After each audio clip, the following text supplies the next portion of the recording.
ओम शांति। मीठे बच्चे, तुम अपनी उन्नति के लिए रोज बही खाता निकालो, चेक करो कि सारे दिन में मेरी चाल चलन कैसी रही। रोज करना है। मेरी चेतना अधोमुख रही या ऊर्ध्वमुख हो गई। मैं देह दुनिया से ऊपर निकला कि नहीं निकल पा रहा। अगर नहीं भी निकले तो निकलने का प्रयास भी किया कि अंकुरित होने का कि नहीं किया। इसके बंधन ढीले करे कि नहीं। कोई चीज़ को अंकुरित करते हो तो क्या हो जाता है, ऊपरी परत ढीली हो जाती है, तभी तो अंकुर निकलता है।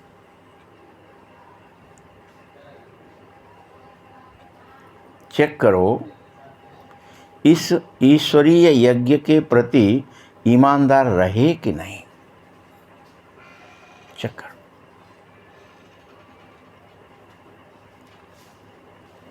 प्रश्न है, किन बच्चों के प्रति बाप का बहुत रिगार्ड है? भगवान का। ऐसे कौन से बच्चे हैं जिनको भगवान भी बहुत रिगार्ड देते हैं, रिस्पेक्ट देते हैं? कहते हैं ना, विष्णु के प्रति शिव का बड़ा रिगार्ड है। उस रिगार्ड की निशानी क्या है? उस रिगार्ड की निशानी क्या है?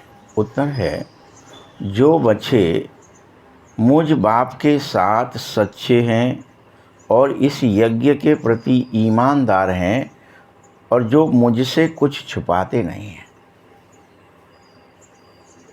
कुछ भी, उन बच्चों के प्रति बाप का बहुत रिगार्ड है, बहुत रिगार्ड है।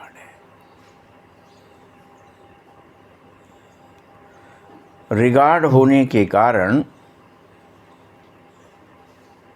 ही बाप पुचकार देकर तुम्हें उठाता है। सोए अमृत वेले बाबा आता है, पुचकारता है, लोरी से कैसे भी करके गीत गा के उठाता है। उठो मेरे लाडले, जागो, चलो अब भोर भई। सेवा पर भी भेजता है, सेवा करो। तुम बच्चों को सच सुनाता हूं, सच, सत्य। श्रीमत लेने की अकल देता हूं। कैसे मुझसे श्रीमत ले सकते? ये अकल भी बाप देता है हमें। होनी चाहिए ना अकल हमारे अंदर। गीत है, महफिल में जल उठी समा। ये महफिल है, इसमें क्या हो जाए, तुम्हारे अंदर की लौ जग जाए। मुझे बाबा के पास जाना है, मुझे मिलना है, मुझे घर जाना है, लौ लग जाए। मुझे इस देह दुनिया के बंधनों से, ये जेल समझो, इस जेल से बाहर निकलना। ओम शांति। अब ये गीत तो हुआ गलत, क्योंकि मैं कोई समा तो नहीं हूँ। मैं तो वास्तव में, मुझे कहा जाता है समा नहीं हूँ मैं। ये तो भक्तों ने अनेक मेरे नाम रख दिए हैं ना जानने के कारण। एक्चुअल ऐसी कोई ज्योत नहीं हूँ जो जलाऊं या जलने का काम करूं या सिर्फ जलता ही रहूं। बाबा ऐसा ही क्या?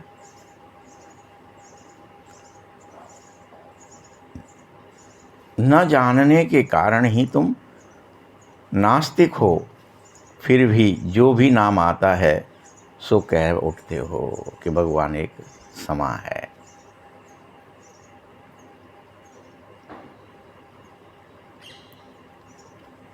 ये ब्रह्म, ये समा, ये ठिक्कर वित्तर, मैं भी परमात्मा कह देना, ये भक्ति मार्ग में कोई भी बाप को यथार्थ न जानने के कारण ऐसा तुम करते रहते हो। कोई भी, जब आप जानोगे, कब जानोगे? मान लीजिए मेरी आपसे बात होती है, आपकी मुलाकात मुझे फेसबुक पे, टीवी, किसी माध्यम से हो गई है, कोई ने बता रखा है या तो मोबाइल पे हो रही है, दृश्यमान नहीं। लेकिन जब आपके अंदर जो चित्र है या जो मेरे गुण कर्म स्वभाव हैं, वो जब आमने सामने आएंगे तो प्रत्यक्ष होंगे। तो इसलिए बाबा क्या कह रहा है, यथार्थ रीति तुम कोई भी मुझे अभी तक जानते नहीं। जब जानोगे, मिलोगे, मुलाकातें करोगे, बातें करोगे, धीरे धीरे जानोगे कि मैं समा हूँ क्या, टिक्कर बित्तर हूँ क्या, क्या हूँ और कैसा हूँ। इसलिए पहले जानो, विश्वास करो कि मुझे बाबा से मिलना है।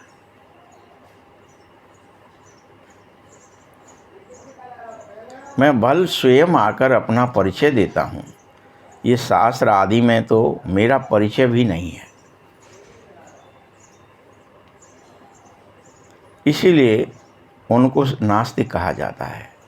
अब बच्चों को बाबा ने परिचय दिया है, परंतु वह परिचय भी तब साकार होगा जब स्वयं को आत्मा समझ करके मुझ बाप को याद करोगे,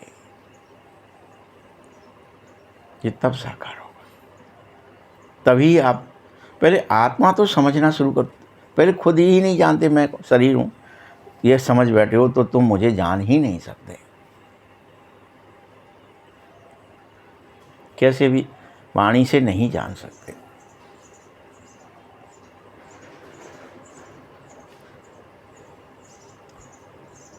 अपने को आत्मा समझने में ही सबसे बड़ी मेहनत है। इसमें बहुत ही बुद्धि का काम है।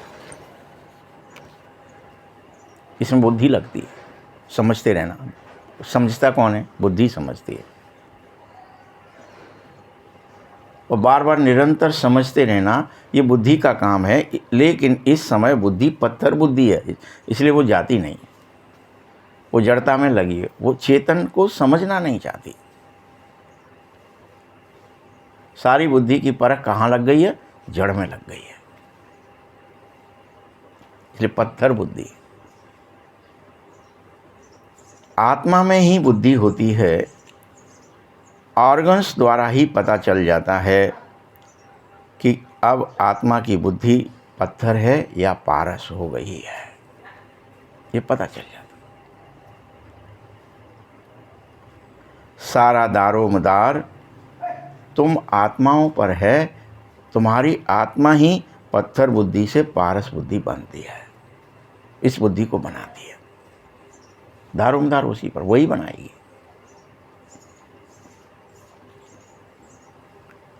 भल मनुष्य तो कह देते हैं कि आत्मा ही परमात्मा है, जानते तो है नहीं कुछ, पर निर्णय ले लिया बुद्धि से, पत्थर बुद्धि होने की, आत्मा ही भगवान है। तो कोई कह देते वह तो निर्लेप है, वह अलग है, वह सुख दुख नहीं भोगती, जन्म मरण से न्यारी है, वह कुछ नहीं करती है, वो तो निर्लेप है। अगर आत्मा को जानते होते तो ये शब्द नहीं कहते। इसीलिए तो जो चाहो सो कहते रहते हो, करते रहते हो। मनुष्य होकर भी अगर तुम मुझको नहीं जानते, इसका अर्थ हुआ कि माया रावण ने तुम्हारी बुद्धि को पत्थर बुद्धि बना दिया है। मनुष्य होकर नहीं जानते। हाँ, अगर पशु हो, पक्षी हो और निम्न स्तर के हो तो नहीं जानते तो चल जाएगा, लेकिन तुम्हारी सत्ता सर्वोच्च है प्रकृति के अंदर। तुम्हारे में और उनमें यही तो अंतर भेद है।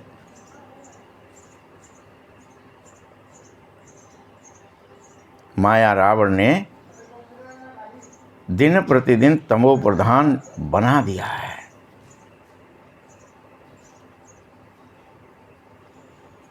माया का बहुत जोर है, इसलिए तुम सुधरना ही नहीं चाहते।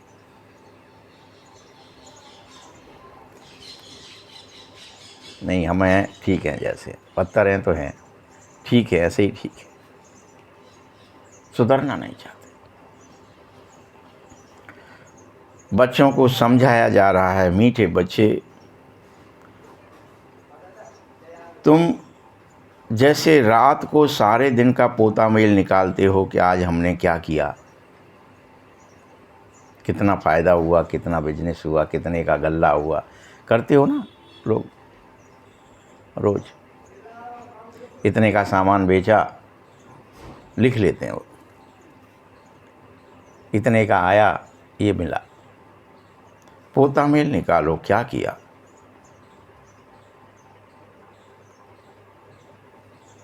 चेक करो कि क्या आज हमने भोजन देवताओं के मिसल खाया या मनुष्यों के मिसल, कैसे खाया। हर चीज़ को चेक करना है। देवताएं कितना खाते हैं, वासनाएं लेते हैं, कम खाते हैं, शुद्ध खाते हैं, याद में, पौष्टिकता में, हर चीज़ में। तो हमने भोजन देवताओं मिसल खाया क्या, क्योंकि हम बन रहे हैं देवता, क्या हमारी चाल चलन कायदेसर रही देवताओं जैसी, या अनाड़ियों मिसल हो गई। अब हर बात पर ध्यान दिलाना चाह रहा है, अनाड़ियों की तरह चले या देवताओं की चाल चलन जैसे चले। अनाड़ी को कुछ पता ही नहीं रहता।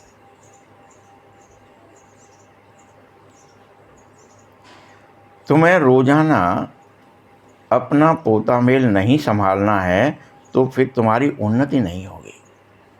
बल अनाड़ियों जैसे चले तो तुम्हें अगर अंकुश लगाएंगे फिर से कि आज ये बात अनाड़ियों जैसी हो गई, ये मुंह से अलग निकल गया, ये फलानी चीज़ निंदा हो गई, ये फलाना हो गया, ये गड़बड़ हो गई आज मुझसे, ये होनी नहीं चाहिए थी, मैं तो देवता बन रहा हूँ, फरिश्ता बन रहा हूँ, तो अंकुश लगेगा। दूसरे दिन अटेंशन रहने से फिर आपसे गलती नहीं होगी।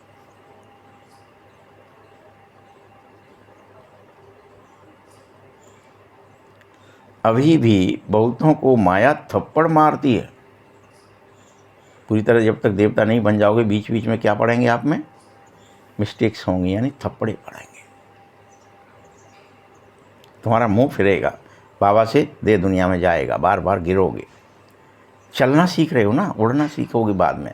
पहले तो जो बच्चा छोटा होता है वो गिरता ही है, खड़ा होगा गिर गया, पहले खड़ा ही नहीं हो पाएगा, फिर खड़ा हो भी जाए चलेगा तो गिर जाएगा। वैसी स्थिति आपकी हो रही है।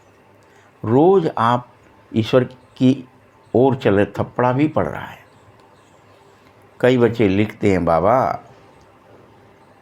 आज मेरा बुद्धि योग फलाने के नाम रूप में फंसा, मुझे बुद्धि से फलाना व्यक्ति का रूप और नाम याद आया, उसके कर्म और स्वभाव याद आए, लिख देते हैं। कोई लिखते हैं, बाबा आज ये पाप कर्म हो गया। लेकिन ऐसा सच लिखने वाले भी करोड़ों में से भी कोई में से कोई है। सब नहीं लिखते, करते हैं लेकिन लिखते नहीं हैं, कबूलते नहीं हैं, स्वीकार नहीं करते हैं। हो गया, क्या है, कौन सुन रहा है, कौन देख रहा है, किसने देखा, हो गई, गलती हो गई।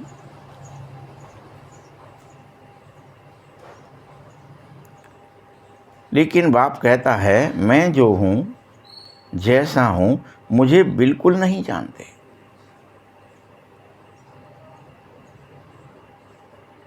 आजकल तो आपके पास साधन भी है। कोई चोरी करते तो जिनको आदत रहती है वो करते ना, और वो उन्हें पकड़ा जाता, फिर इधर आ, तुमने ये चोरी करी है। ने कहा, अच्छा हमने नहीं करी है, हम कसम खा रहे हैं, हम ये कर। कसम से अब चलता है क्या?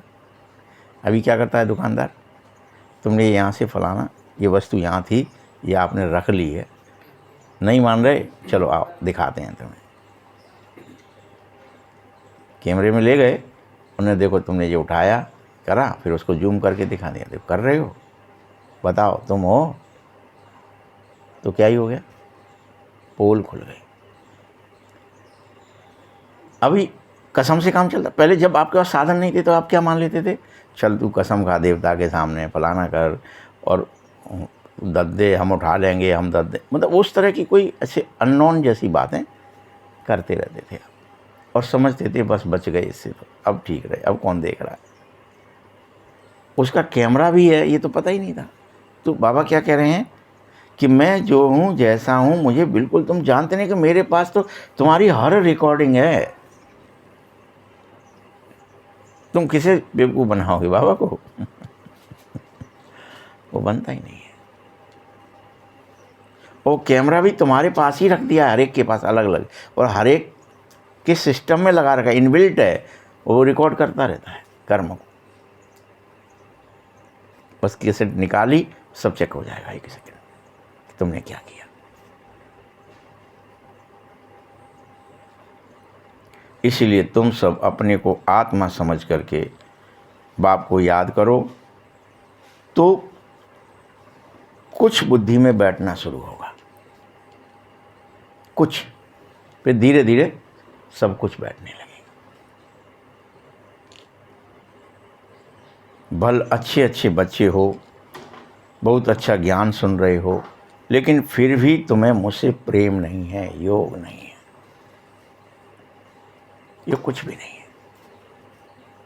यथार्थ जानना ही नहीं चाहते, मेरे को स्वीकार करना ही नहीं चाहते कि मुझ में कितना शक्ति है, बल है, मैं तुम्हारे क्या क्या कर्म देख रहा हूँ। छुपाना चाहते हो, ओझिल होना चाहते हो। जैसे क्लास में भी बैठ के आँख में आँख नहीं मिलाना टीचर से, क्या कर लिया, अरे यार कुछ होमवर्क हुआ नहीं है, अब यार कुछ पूछ ना लें, कुछ करते हैं ना बच्चे लोग।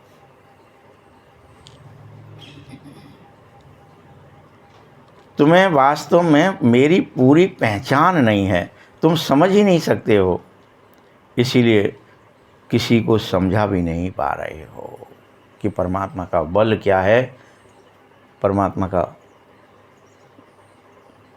शक्ति क्या है, परमात्मा का गुण क्या है, परमात्मा का ज्ञान क्या है।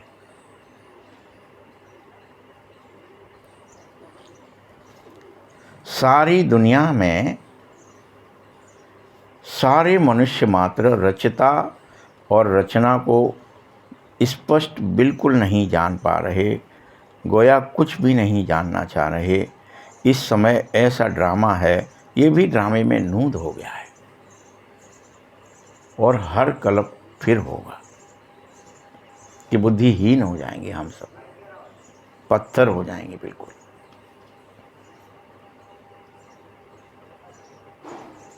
निगुड़े हो जाएंगे।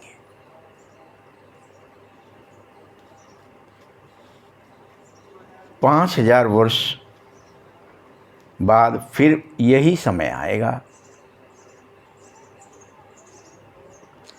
मुझे फिर से आकर तुम्हें समझाना होगा।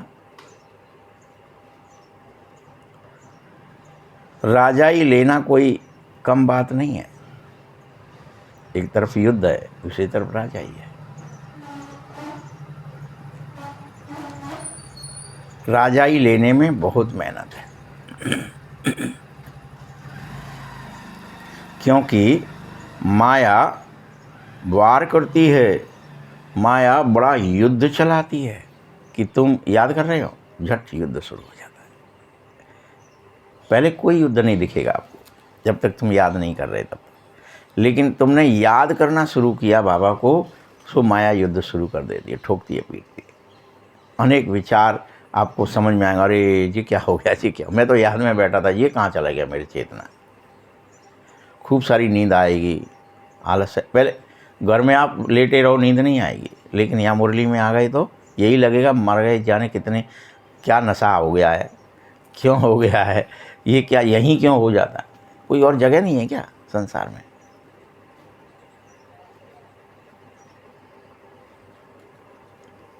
बॉक्सिंग होती है, भारी युद्ध चलती है, बहुत होशियार हो जाओ। जो होशियार होते हैं बॉक्सिंग उनसे ही होती है, जो बुद्धू हैं उनसे कोई बॉक्सिंग, वो तो पड़े हुए हैं ना, वो तो परास्त हैं।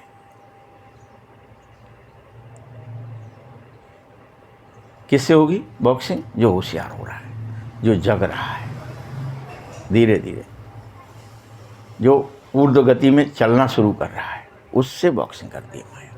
कैसे जा रहा है, पकड़ो इसको।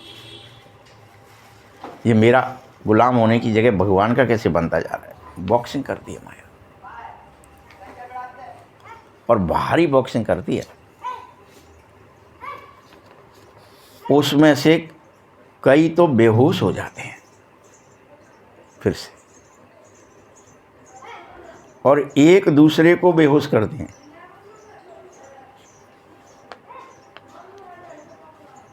कहते हैं, फिर लिखते हैं अनेक, बाबा माया का बड़ा भारी तूफान आ गया, ये ऐसा हो गया। सो भी बहुत सोच करके बहुत थोड़े ऐसा लिख पा रहे हैं कि हाँ रियल में आज दिन में युद्ध हुई। मैंने खूब प्रतिज्ञा करी थी, बाबा को याद करेंगे, आज तो सूक्ष्म वतन जाएंगे, भोग लगाएंगे, या मूल वतन जाएंगे, गले मिलेंगे बाबा से। वहाँ भी बाबा गले मिलता है, वहाँ भी आप रुद्र रूप में भी गले मिल सकते हो। ये फैसिलिटी है। परिक्रमा करते हो, कहीं कुछ करते हो, बहुत है वहाँ भी।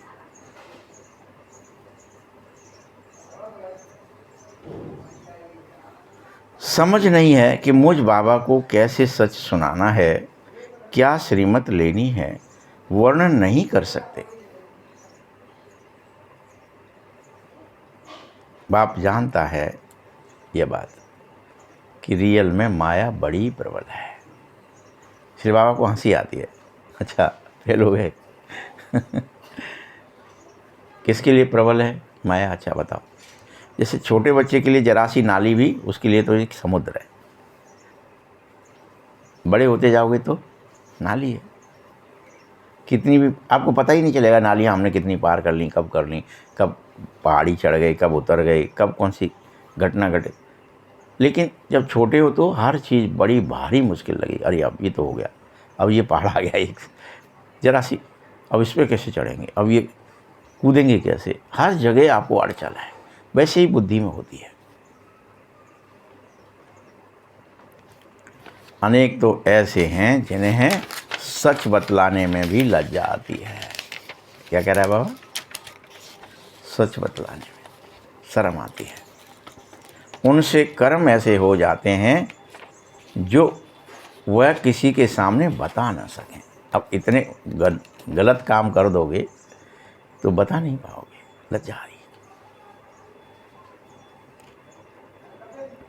बाप तो बहुत रिगार्ड देकर तुम्हें उठाना चाहता है। इसको ऑलराउंडर सेवा पर भेज दूंगा, यह भी बहुत अच्छा है। इसलिए वो रिगार्ड देता है, चल ये तू जग जा, इसको सेवा करनी है, जगाता है। लेकिन कई बार फिर उसे भी दे अहंकार आ जाता है, अर्थात माया का थप्पड़। पता ही नहीं चलता, थप्पड़ कोई दृश्यमान थप्पड़ नहीं है कि थप्पड़ लगते हुए किसी के गाल में दिख रहा हो। ये देह अभिमान का थप्पड़ लग जाता और वह गिर जाता है। मैं कुछ हूँ, देखो मुझसे, मैंने इतना ज्ञान सुना सकता हूँ, इतना फलाना कर सकता हूँ, ये सेवा कर सकता हूँ, ये धन दे सकता हूँ, मैं ये सेंटर खोल सकता हूँ। थप्पड़, अहंकार।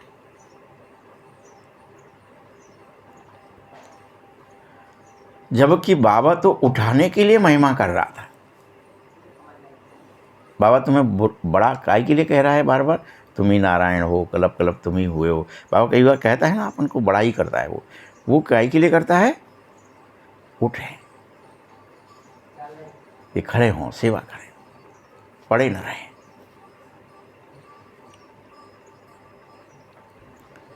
पुचकार भी देता है और पुचकार देकर उठाता भी हूँ और कहता हूँ तुम बहुत ही अच्छे हो।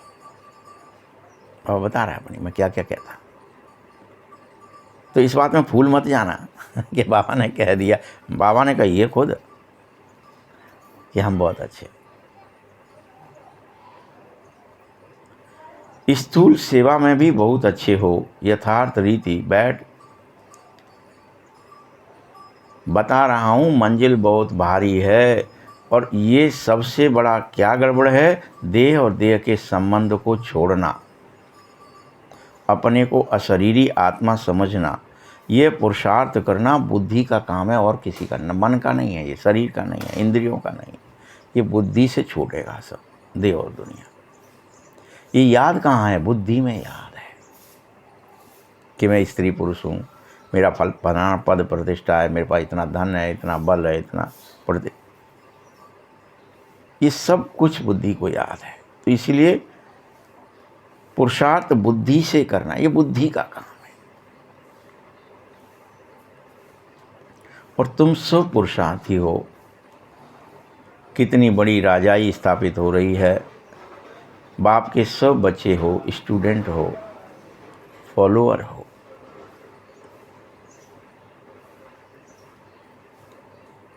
ये सारी दुनिया का बाप है, सभी उसी एक को बुला रहे हैं। वह आकर बच्चों को समझा रहा है। फिर भी तुम बच्चे बाप का रिगार्ड नहीं रखते, नहीं रखते।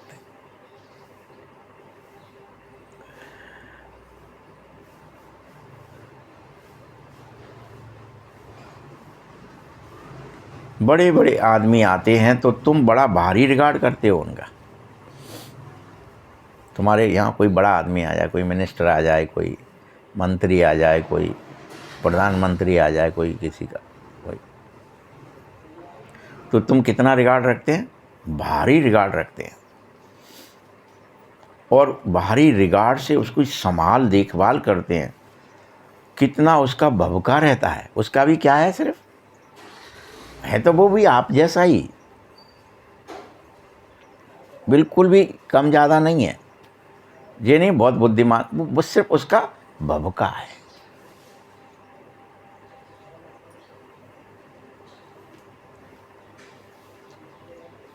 परंतु इस समय सभी पतित हो, लेकिन फिर भी अपने को कोई समझते नहीं हो कि हम पतित हैं, समझते नहीं। माया ने पूरी तरह से तुच्छ बुद्धि बना दिया है। इसीलिए तो सतयुग की आयु इतनी लंबी है, फलाना इतना है, ये सब बातें करते हो। बाप कहता है इस समय 100% बेसमझ हो गए हो। 100%, 99 भी नहीं। और प्रतिशत में बता रहा, ये कहीं आपको कोई शंका न रह जाए कि नहीं थोड़े से समझदार हो गए होंगे। मनुष्य होकर के क्या क्या करते हो? देखो, 5000 वर्ष का ड्रामा है, उसको लाखों वर्ष कहते हो। तो बेसमझ हो कि समझदार? ये बात भी मुझे आकर समझानी पड़ रही है कि भैया ड्रामा तो सिर्फ 5000 का ही था।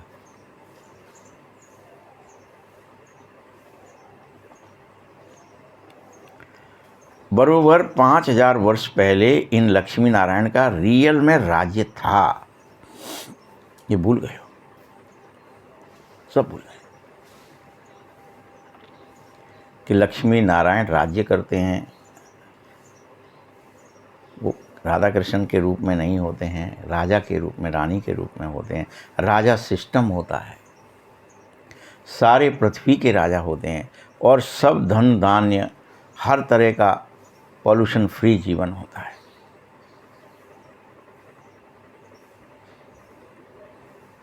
संपन्न जीवन होता है, संतुष्ट जीवन होता है, निर्विकार जीवन होता है सबका। देवी गुण वाले मनुष्य होते हैं, इसीलिए उनको आपस में देवी और देव संबोधन किया जाता है। कहो देवी, कहिए देव, बातचीत में भी, हर चीज में।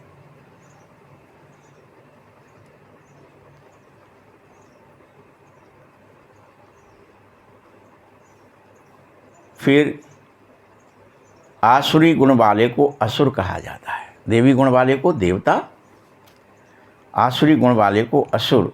असुर और देवताओं में रात और दिन का फर्क है, बिल्कुल अपोजिट। कोई देवी गुण नहीं रहते तो असुर कहलाते।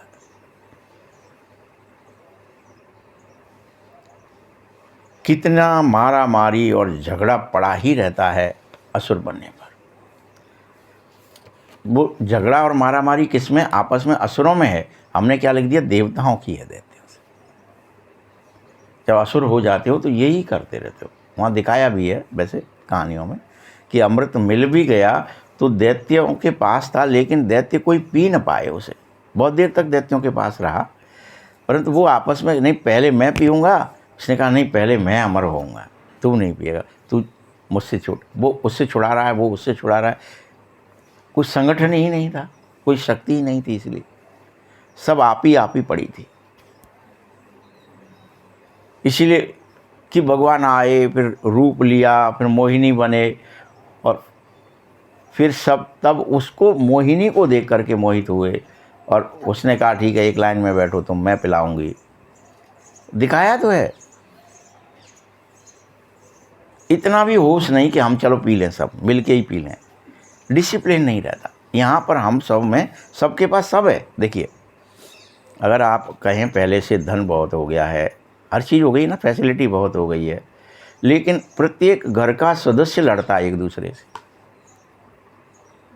बैंक बैलेंस भी सबके पास है, कोई भूखों नहीं मर रहा है, लेकिन कोई भी संतुष्ट नहीं है प्राप्ति से, किसी चीज़ से भी। और कोई भी किसी से प्रेम नहीं करता, सब धन से प्रेम कर बैठे, वस्तुओं से प्रेम कर बैठे। ये मेरी है, ये मैं क्यों दूँ, इसके लिए लड़ लो, लड़ा लो, अलग हो जाएंगे। यही हो रहा है, घर घर हो रहा है। तो दैत्य बन गए हो ना, इसलिए तो ये सब कलह हो गया है। सब हर घर में कलह है, ऐसा कोई घर नहीं है जिसमें कलह ना हो। लड़ाई झगड़े मारा मारी पड़ी हुई है। इस यज्ञ में अब घर घर में भी है तो देश देश में भी है, तो सारी दुनिया में खूब लड़ाई झगड़े की, मारा मारी की तैयारियां चल रही हैं। ये तैयारी सिर्फ घर घर तक नहीं है, अभी व्यक्ति से घर तक, घर से समाज तक, समाज से देश तक, देश से पूरे विश्व में फैल गई है। सब एक देश दूसरे देश को नया मोर्चा खोलेंगे साहब। उत्तरी कोरिया, दक्षिणी कोरिया एक नया खुल गया कल से, कोई और खुल जाएगा, कोई और खुले, सारी देश, चीन का खुल जाएगा उससे। तो अभी क्या ही हो रहा है, सब लोग क्या ही चल रहा है, मैं इसको हड़प लूँ, मैं इसको हड़प लूँ, मैं इसका हड़प लूँ। कोई कैसे स्वतंत्र रहे? देश देश को खाने को तैयार हो गया है, सब देश दूसरे देश को खाना चाहते हैं। क्या ही हालत हो गई है, हड़पना चाहते हैं उसका सब कुछ।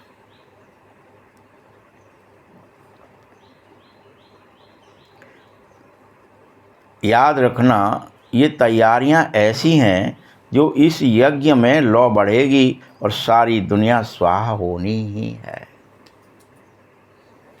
लौ बढ़ेगी और आहुतियां डलती जाएंगी,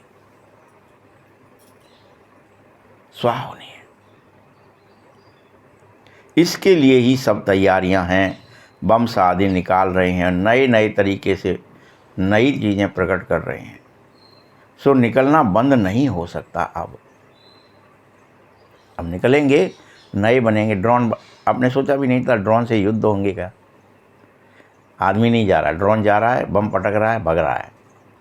भले ही मर जाए तो मर जाए, नष्ट हो जाए, नहीं तो दोबारा आ गया, फिर से चला जाएगा।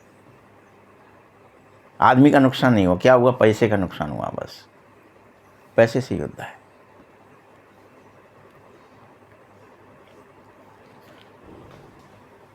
एक समय ऐसा आएगा थोड़े समय के अंदर, सबके पास ढेर, सब आपस में हो जाएंगे, क्योंकि विनाश फटाफट होना है। इतना बढ़ जाएगा ये, सब एक दूसरे के प्रति एक्टिवेट हो जाएंगे, सब एक दूसरे को मारना चाहेंगे, फटाफट होना है। फिर कोई हॉस्पिटल भी नहीं रहेगा। विनाश में, उनके ऊपर ही बम पटक जाएंगे। और किसी को पता भी नहीं चलेगा। इसीलिए याद रखो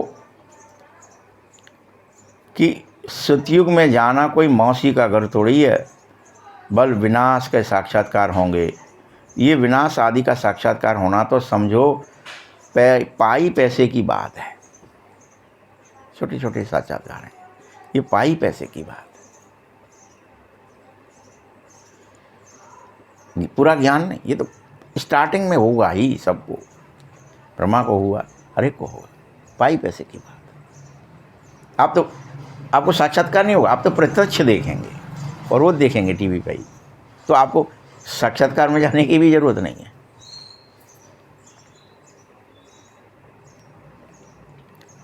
सारी दुनिया में आग देख सकोगे, साक्षात देख सकोगे, सिर्फ आग ही आग लगाई जाएगी। पटको पटको पटको, क्योंकि सारी दुनिया खत्म होनी है, भले ही कितनी बड़ी दुनिया दिख रही है तुम्हें, भले दिख रही, बहुत पॉपुलेशन हो गई, चारों तरफ मानवता फैल गई, हाय ये कैसे कटेगी इतनी फसल लेकिन आकाश नहीं चलेगा, पृथ्वी के ही ऊपर सब विनाश हो जाएगा। सतयुग और कलयुग में रात दिन का यही फर्क है कि यहाँ ढेर मनुष्य, कितनी सामग्री है, यह सब बच्चों की बुद्धि में मुश्किल बैठेगा। चारों तरफ सामग्री सामग्री बनाई जा रही, रखी हुई है स्वाहा करने के लिए। सब बच्चों के विचार करना चाहिए कि 5000 वर्ष का यह ड्रामा कैसे चलता है। फिर से 5000 वर्ष हो जाने के कारण देवी देवताओं का राज्य आना ही है, ये सब कुछ स्वाहा होना ही है। यहाँ के जानवर आदि भी सब स्वाहा हो जाएंगे, कोई नहीं रहेगा, कोई काम के नहीं है। या अभी गाय काम की है क्या आपके की? कोई रखना ही नहीं चाहता है, शकल भी अच्छी नहीं है, सूरत भी अच्छी नहीं, दूध भी नहीं देती है, कुछ भी अच्छा नहीं है। फसलें, पेड़ पौधे, कुछ भी सब कृत्रिम हो गया, सब ओरिजिनल ख़त्म हो गया, अपने आप होना नहीं है, खाद पानी से हो रहा है। अभी कितने मनुष्य हैं, बहुत थोड़े मनुष्य रह जाएंगे। अभी कलयुग है, इसका 100% विनाश होना ही है, होना है, इसे कोई नहीं रोक सकता। इसीलिए बाप आत्माओं को कह रहा है, हे आत्माओं मामेकम याद करो। शरीरों से नहीं कह रहा है, तुम बैठी हुई शरीर के अंदर आत्माओं से कह रहा है, मामेकम याद करो, मैं एक हूँ, बस मुझे याद करो। इस विनाश को भी याद मत करो, कलयुग को भी याद मत करो। यह भी समझ से याद करना है। ऐसे ही कई बच्चे हैं जो शिव शिव कहते रहते हैं, नहीं, छोटे बच्चे भी कह देते हैं, परंतु बुद्धि में समझ कुछ है ही नहीं, कहे जा रहे हैं। अनुभव से नहीं कह रहे हो कि हम रियल में अति सूक्ष्म दिव्य ज्योति बिंदु हैं। समझ के नहीं कुछ हो रहा, क्या है, एनर्जी है, कैसी एनर्जी है। माया भी इतनी ही सूक्ष्म बिंदु है। भाई क्रोध है, काम है, अहंकार है, किसी ने देखा है कि ये खड़ा है, ये कहाँ से आया, कैसे आया, एनर्जी है ना वो भी। तो माया भी सूक्ष्म बिंदु है, ऐसे समझ से याद करना चाहिए। पहले मैं आत्मा हूँ ये पक्का करो, फिर बाप का परिचय बुद्धि में अच्छी रीति धारणा करो। मुख्य अंतर्मुख बच्चे ही इस बात को समझेंगे कि हम आत्मा बिंदु हैं। हमारी आत्मा को अभी ज्ञान मिल रहा है कि हमारे में 84 जन्म का पाठ कैसे कैसे भरा है। तुम्हें ये ज्ञान हो जाना चाहिए कि अच्छा, मेरे अंदर जैसे बीज के अंदर में पार्ट है कि उसके अंदर जड़ें भी होंगी, तना भी होगा। और मान लीजिए वो बरगद का बीज है, तो बरगद के बीज के अंदर क्या भरा है? छोटा सा बीज है, सरसों जैसा, लेकिन भरा क्या है? इतना विशाल वृक्ष की डगालें, टहलियाँ, पत्ते सब भरे हैं, जो टाइम पर अपने आप धीरे धीरे प्रकट हो जाएंगे। चाहे कोई घास फूस का भी बीज हो, वो भी उतना ही बड़ा होगा, लेकिन वो कोई टहलियाँ नहीं निकलेंगी, सिर्फ पत्ती निकलेंगी। नागर मोता देखा है ना आपने? कितना मोटा सा, जैसे बेर का होता है ना, बड़ा सा, इतना बड़ा बीज होता है उसका, नागर मोता, और उसमें से बस 4-6 पत्ते निकलते हैं और जाकर के ऊपर एक फूल सा निकलता है, खत्म।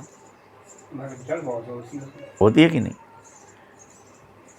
तो कैसे भी कोई ऐसी बहुत सी चीज़ें हैं जिनके बीज बहुत बड़े हैं तो वृक्ष है ही नहीं, तो बीज बहुत छोटा है लेकिन वृक्ष लेकिन ये सबका नूद है, सबका। ऐसे ही मनुष्य आत्मा होगी कि आप दिव्य गुणधारी होंगे, कि ज्ञान वाले होंगे, कि कब कैसे होंगे, सतयुग में कैसे होंगे, फिर धीरे धीरे क्या, कैसे डगालियाँ निकलेंगी, कैसे टहलियाँ निकलेंगी, कैसे क्या होंगे।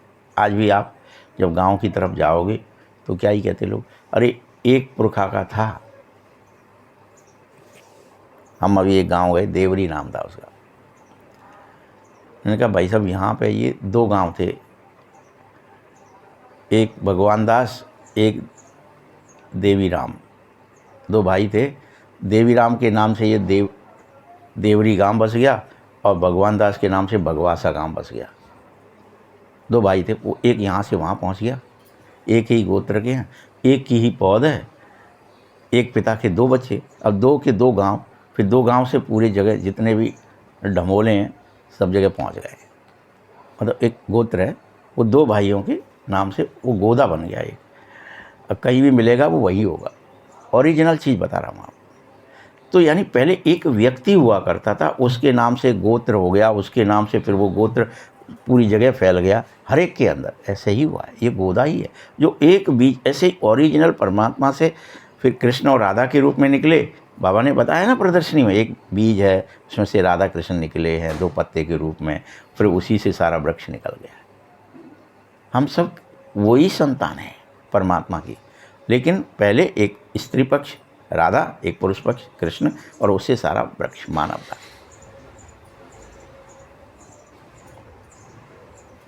बस ये समझ की बात है कि बीज में अंतर्मुख होना, 84 का कैसे पाठ भरा है, कैसे आत्मा सतो प्रधान बनती है, ये सब बड़ी अंतर्मुख होकर समझने की बातें हैं, लेकिन इसमें समय लगे समझने में। भले आपको अभी समझाया कि एक गोत्र से एक गोदा से एक गोत्र बन गया, एक से एक व्यक्ति से एक बड़ा भारी वंश चल गया, परंतु ये बात पूरी तरह समझ में नहीं आएगी ना जब तक कि कि मानवता पूरे एक मनुष्य। इसलिए हम क्या करते, अपने गोत्र में शादी नहीं करेंगे, क्योंकि वो एक ही गोदा है। ये तो चल रहा है ना अभी भी, गोत्र देखो उसको बदलो, उसमें नहीं होगी शादी। क्यों नहीं होगी भाई? कि वो एक, उसका एक पूर्वज एक है कोई, अभी वो गोदा, सिर्फ वृक्ष नहीं, डगाल जिसमें से हम निकले हैं। तुम बच्चे ये समझो, संसार की अब सब बातों को भूल जाओ, ज्ञान समझ में आ जाए तो, और कि तुम्हारा ये अंतिम जन्म है और अब तुम्हें घर जाना है। अब गोदे वोदे वृक्ष वाली बात, डगाल वाली, फल फूल वाली बातें सब खत्म कर दो। क्या ही कर लो, फिर से हमें बीज बनना है और घर जाना है।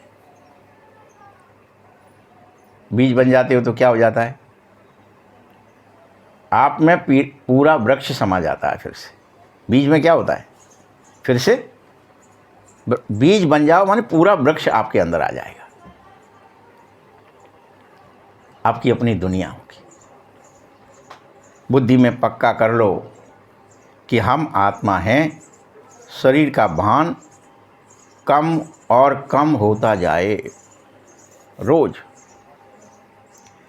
बातचीत करने में भी सुधार हो जाए। नहीं तो चलन बिल्कुल ही बंदर जैसी बदतर हो जा रही है, क्योंकि शरीर से जब तक अलग नहीं होगे तब तक किसी रूप में देहाभिमान रहेगा, और देहाभिमान में आप कुछ न कुछ उल्टा कहोगे ही, करोगे ही, देखोगे ही, सोचोगे ही।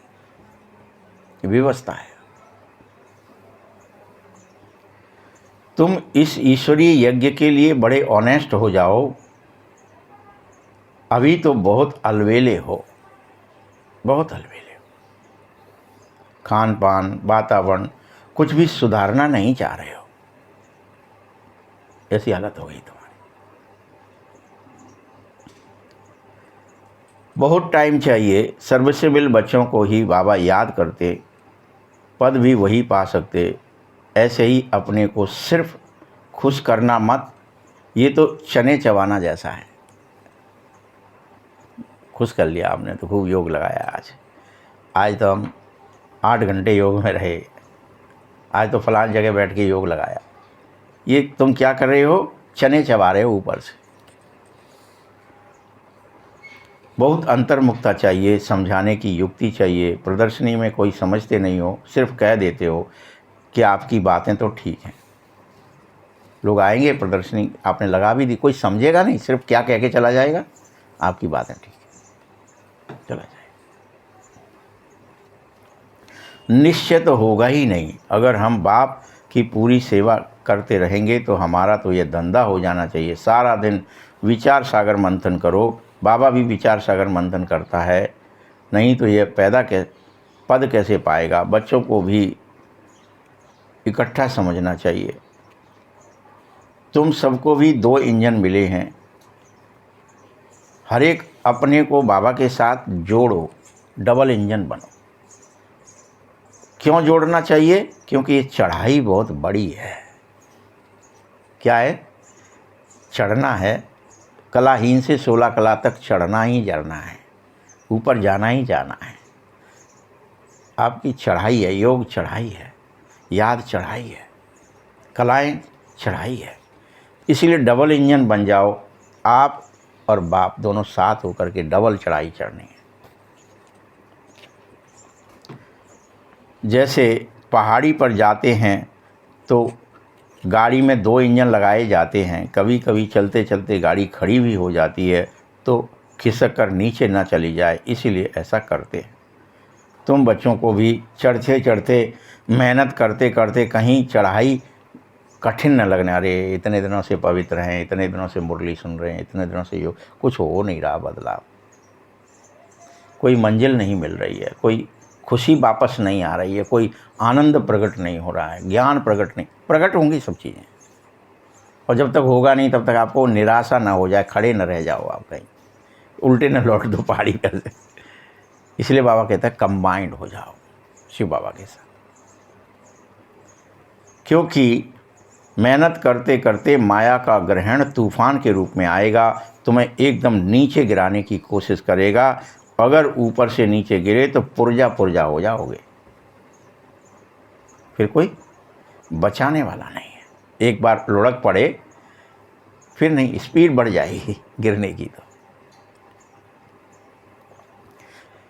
इसीलिए अभी बाबा देखता है अनेक बच्चे हैं जो थोड़ी सी भी सेवा करेंगे तो अहंकार आ जाएगा और गिर जाते हैं। हमने ये सेवा करी अहंकार आ जाता है।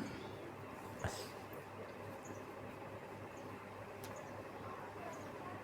समझते ही नहीं है कि बाप के साथ सदैव धर्मराज भी रहता है। अगर कुछ ऐसा करोगे तो हमारे ऊपर भारी दंड पड़ेगा। इससे तो बेहतर है बाबा का बनकर वर्षा लेना है। ये कोई मौसी का घर नहीं है कि झट मिल जाएगा, लेना है लेकिन पुरुषार्थ कर, झट नहीं मिलेगा।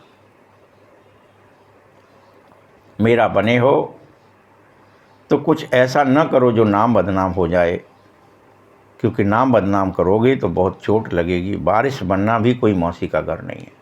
प्रजा में कोई इतने साहूकार बनते हैं कि बात मत पूछो। राजा बनना ही कोई जरूरी, प्रजा में भी ऐसे साहूकार बनते हैं जो बात मत पूछो। और ज्ञान काल में कोई अच्छे होते हैं, कोई कैसे होते हैं। नालायक बच्चों को तो कह देंगे ना कि हमारे सामने से हट जाओ।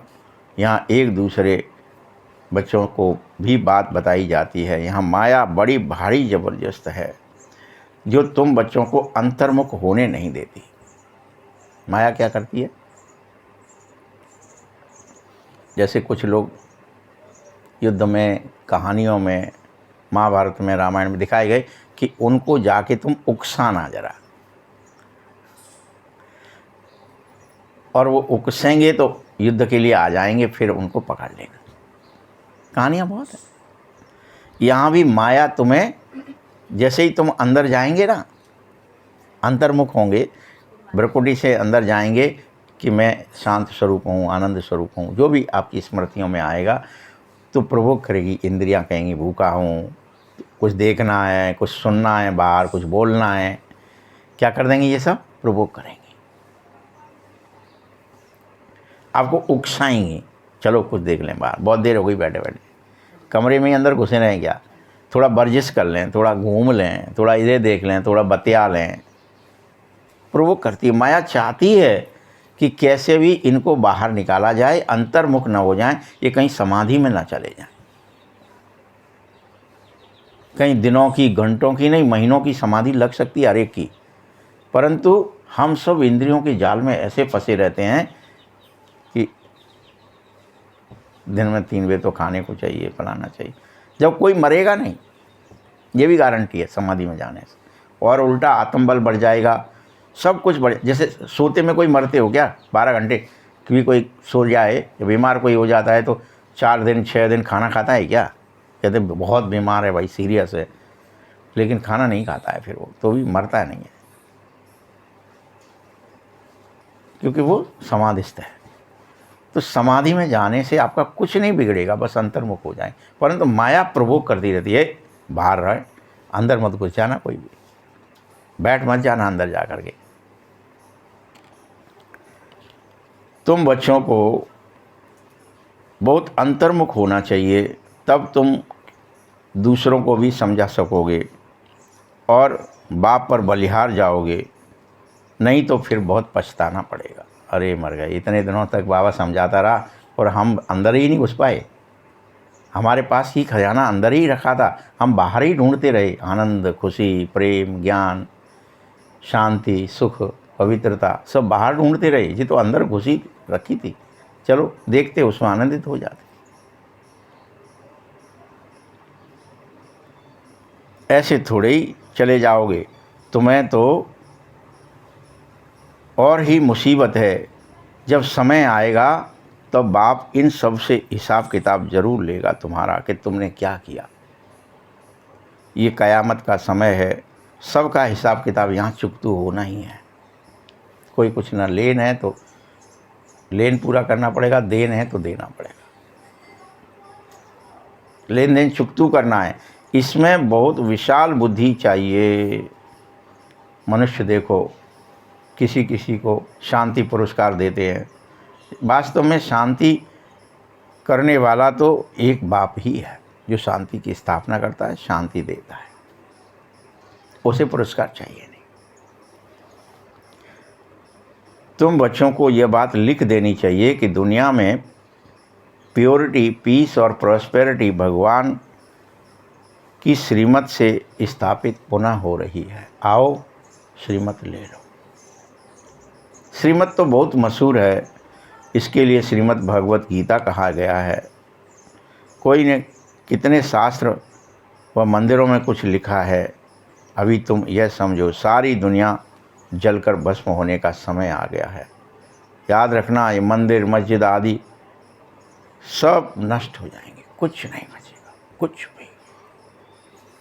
ऐसा नहीं कि हॉस्पिटल ही नहीं बचेंगे, क्या कह दिया बाबा ने, ये भी नहीं बचेंगे। सब होने से पहले, लेकिन यह सब होने से पहले तुम पवित्र बनो। ये तो होगा, लेकिन इससे पहले तुम्हें एक काम करना है, पवित्र बनना है। ये तुम्हें औना लगा रहे, ये तुम्हें क्या लगा रहे, औना, समझते हैं ना, लगन लगी रहे। कि मुझे तो पवित्र होना है, मुझे तो पवित्र होना है, मुझे तो पवित्र होना है।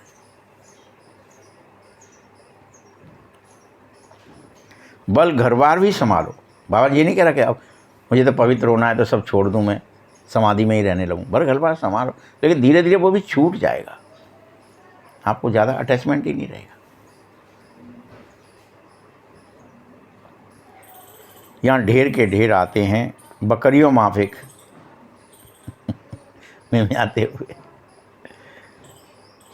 तो बकरियों माफिक तो नहीं रखना है, क्योंकि ये तुम्हारा जीवन अमूल्य है। तुम इसे बकरियों की तरह मत गुजार दो, मिमियाने में मत गुजार दो, मैंने ये किया, मैंने ये किया, मैं ये करता हूँ। इसकी बहुत संभाल रखो और अंतर्मुख हो जाओ। ये बंद नहीं होना चाहिए। बच्चों को कहाँ बैठ संभालूंगा, बच्चों की छुट्टियाँ मिलेंगी तो कहीं बाबा को याद करूँगा। कहीं सोचते होंगे ऐसा, कछु हो जाए, थोड़ा छुट्टियाँ मिल जाएं थोड़ा, तो फिर मैं ज़रूर याद करूँगा। कोई कहते चलो मधुबन चलेंगे तो याद करेंगे, इसलिए तो दौड़ते यार, यहाँ नहीं कर सकते, चलो एक काम करते हैं, वहाँ शांति होगी शायद, वहाँ चलते, वहाँ याद करेंगे। क्यों भैया, कहाँ याद करना सहज है, घर में कि मधुबन में? चाहे जहाँ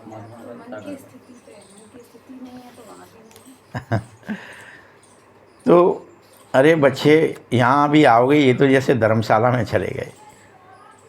बाबा जांच कर रहा है कि कब ऑर्डर कर दोगे बच्चे, कोई को भी न लाएं, ये बंधन भी कम हो जाना चाहिए। तुम्हारे से ये बंधन भी हटाता हूँ। माताओं पर तरस पड़ता है, शिव बाबा तो गुप्त है, इसका भी किसी को रिगार्ड थोड़ी ही है। शिव बाबा से हमारा क्या कनेक्शन है ये किसी को पता ही नहीं है। शिव बाबा ही तो इस द्वारा समझा रहा है ये सब बात है, ब्रह्मा द्वारा। लेकिन माया फिर भी नाक से पकड़ करके तुमसे कोई न कोई उल्टे काम कराती रहती है। माया तो पकड़ती है कि तुम याद में न रहें, छोड़ती नहीं है माया। राजधानी तो सभी को चाहिए ना तुम्हें। ये सब पिछाड़ी में साक्षात्कार होंगे, सजाओं के भी साक्षात्कार होंगे। बच्चों को पहले ही ये सब साक्षात्कार हुए हैं, फिर कोई कोई पाप करना छोड़ भी देते हैं। कोई ने जैसे गांठ बांध ली है कि हमको तो बनना ही थर्ड क्लास है क्या कह रहा है बाबा? कोई ने तो ऐसी गांठ ही बांध ली, हमको पढ़ना ही नहीं है, कितना ही समझा लो तुम, कितना ही पढ़ा लो, हम तो बनना ही थर्ड क्लास। इसलिए पाप करना छोड़ना ही नहीं चाहते, अलवेले होना बंद ही नहीं करना चाहते, तैयारियां करना ही नहीं चाहते। अलवेले ही ठीक है, क्या करना है, हो गया हो गया। अरे बच्चे, लक्ष्मी नारायण बनना है, ये गांठ क्यों नहीं बांध लेते? जैसे थर्ड क्लास बनना है ये बांध रखी है। कोई तो चार्ट भी लिखते हैं, बाबा आज के दिन हमने कुछ नहीं किया। ऐसे चार्ट भी बहुत रखते हैं, वह आज है नहीं। माया बहुत पछाड़ रही है, आधा कल्प मैं सुख देता हूँ तो आधा कल्प फिर माया दुख देती रहती है। अच्छा, मीठे मीठे सखीलते बच्चों प्रति माता पिता बाप दादा का याद प्यार और गुड मॉर्निंग। रूहानी बाप की रूहानी बच्चों को नमस्ते, रूहानी बच्चों की भी बाप दादा को बहुत बहुत याद प्यार और नमस्ते। धारणा के लिए मुख्य सार है, अंतर्मुखी बनकर शरीर के भान से परे रहने का नित्य अभ्यास करो। क्या कह रहा है बाबा? फिर से सुन लो इस पॉइंट को। अंतर्मुखी बनकर, ये मुरली का सार है, आज की मुरली का। शरीर के भान से परे रहने का अभ्यास करो, नित्य अभ्यास। खान पान चाल चलन सुधारो, सिर्फ अपने को खुश करके अलवेले मत बन जाओ। हमने तो खूब योग लगा लिया, हम तो नहा लिए धो लिए, हम तो मुरली सुने आए, बस बहुत है। अलवेले मत बन जाओ, अशरीरी बनने का अभ्यास करो भाई। आप ये क्लास में आ गए तो होमवर्क है ये, अशरीरी बनना है दिन भर। जैसे नहीं क्लास में पहुंच गए, बस हाजिरी भर गई, क्या करना है, चलो ड्यूटी पर भी लोग जाते, कई लोग कोशिश करते कि हाजिरी बच जाए बस बहुत है, तनख्वाह पक्की। ऐसे अलबेले नहीं बनते। एक दिन आपको दिया, ये सेवा के लिए दिया है, अलबेले बनने के लिए नहीं दिया। एक दिन और बढ़ गया ना, श्वासें बढ़ गई, समय बढ़ गया, संकल्प आ गए, तो इसको पॉजिटिवली यूज कर लो आज के दिन। दूसरा पॉइंट है, चढ़ाई बहुत ऊंची है। कैसी है? क्या बोला बाबा ने? डबल इंजन की चाल चल रही है। चढ़ाई बहुत ऊंची है, इसीलिए बहुत बहुत खबरदार होकर इस चढ़ाई पर चढ़ो। कोई भी कर्म करते समय संभाल कर करो। जैसे आप पहाड़ों पर चढ़ते हो तो संभाल कर चढ़ते हो। जो करते हैं ना, एवरेस्ट पे जाना है, फलाने पे जाना है, तो सब बेल्ट वेल्ट बांधेंगे, सारे वो उनके पे कुंडे होते हैं, उनको फंसा करके फिर एक पैर रखते हैं कि अगर फिसला तो गोविंदाय नमो नमः। अगला फिर चढ़ाने को टाइम ही नहीं है, फिर चूर चूर हो जाएगा।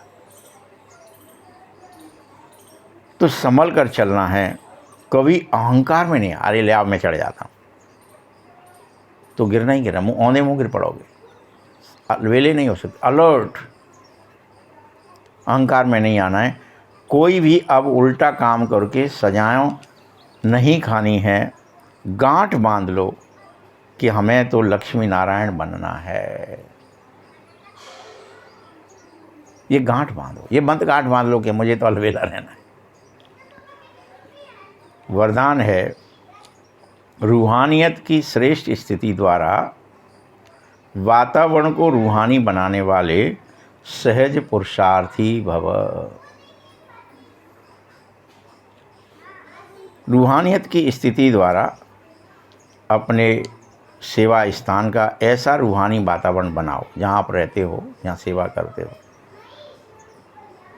स्वयं की और आने वाली आत्माओं की सहज उन्नति होने लगे। यहाँ कोई कठिनाई ना हो, योग में, ज्ञान में, मुरली में।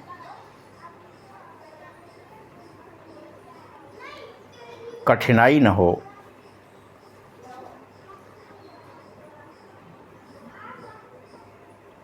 बाहर से वातावरण के थके हुए आते हो, उन्हें एक्स्ट्रा सहयोग की आवश्यकता होती है, इसीलिए उन्हें रूहानी वायुमंडल सहयोग करने लगे। तभी तो सो जाते हो कि ये हम वायुमंडल अलग टाइप का है, घर में वो वायुमंडल नहीं है, तो यहाँ आते ही आपकी थकान मिटती है, और थकान मिटी तो ही आप क्या हो गए?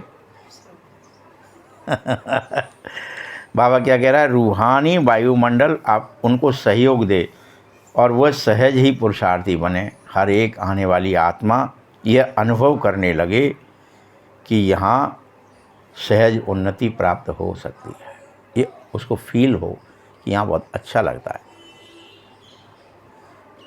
स्लोगन है, वरदानी बन शुभ भावना और शुभ कामना का वरदान देते रहो।